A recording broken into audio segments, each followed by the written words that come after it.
প্রথমত হচ্ছে যে আপনি যেটা বললেন বগুড়ার দুপচাচিয়ার যে বিষয়টি, সেখানে মূলত এই ছেলের দেওয়া জবানবন্দি অনুযায়ী কিন্তু আমরা কাজ করেছি এবং তার স্পষ্ট জবানবন্দি ভিডিও ফুটেজ সহ আমাদের কাছে আছে। তিনি যখন কথা বলছিলেন এবং তিনি যখন এই জবানবন্দি দিচ্ছিলেন আমাদের কাছে, তার পাশের রুমে তার আত্মীয় স্বজন ছিল। ইভেন তাকে যখন আমাদের ক্যাম্পেও নিয়ে আসা হয় তখনও তার আত্মীয় স্বজন আমাদের সাথে, আমাদের টিমের সাথে আমাদের ক্যাম্পে আসে।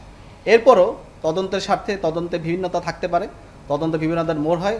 তদন্তকালীন সময় যদি আমাদের কোনো সহায়তার দরকার হয় আমরা অবশ্যই সহায়তা করব। এছাড়াও যেটা বললেন যে আমাদের র্যাবের কোনো সদস্যের জন্য যদি কোনো ধরনের অভিযোগ বা কোনো ধরনের গাফিলতি পাওয়া যায় আমরা অবশ্যই তার ব্যবস্থা নিব এবং আমরা তদন্ত সাপেক্ষে সে ধরনের ব্যবস্থা নেব। আমাদের কাছে যদি অভিযোগ আসে আমরা অবশ্যই এটাকে খতিয়ে দেখব।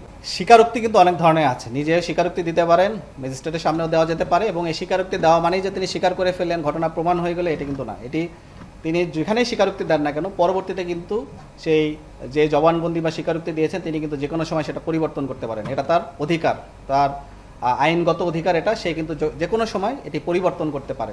কিছু হোক বা যাই হোক, আইনগত আমরা এখানে আইন নিয়ে এখন করবো না। আমাদের স্টেটমেন্ট আমরা দিই, আইনের অনেক বিজ্ঞ লোক আছেন।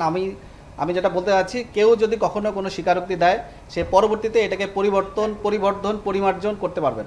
এটা তার আইনগত অধিকার। সে তখন বলতে পারে আপনার 164-এর যে সিস্টেম এটাও জানবেন, 161-এর যে সিস্টেম এটাও আপনারা জানবেন। আপনারা অনেক ভালো সাংবাদিক, আমার থেকে বেশি জানেন। কিন্তু আমি যেটা বলতে চাই, আমাদের কাছে তিনি যে ধরনের তথ্য দিয়েছিলেন এবং যে সমস্ত আলামত আমরা তাকে উদ্ধার করেছিলাম তার ভিত্তিতেই মূলত আমরা এটাই করেছিলাম।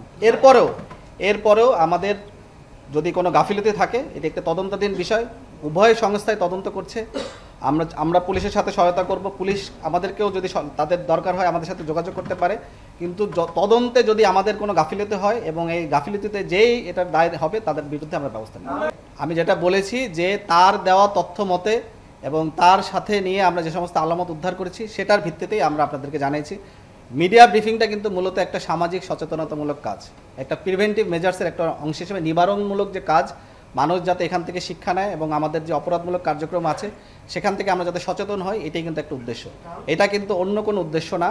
মানুষকে সচেতন করা এবং নিবারণমূলক যে কার্যক্রম তারই অংশ হিসেবে মূলত আমরা এটাকে কাজ করি।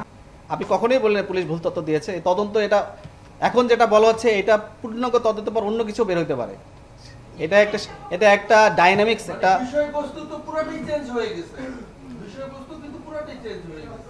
আমি আপনাদেরকে স্পষ্ট করে বলতে চাই, র্যাবের এই তদন্তে যদি কোনো গাফিলতি থাকে এবং কোনো ধরনের যদি আমাদের তথ্যগত বা প্রক্রিয়াগত কোনো ধরনের ভুল থাকে এবং এই প্রক্রিয়ার সাথে যদি কেউ দায়ী হয় তার বিরুদ্ধে যথাযথ ব্যবস্থা গ্রহণ করা হবে। এটাই হচ্ছে আমাদের অবস্থা।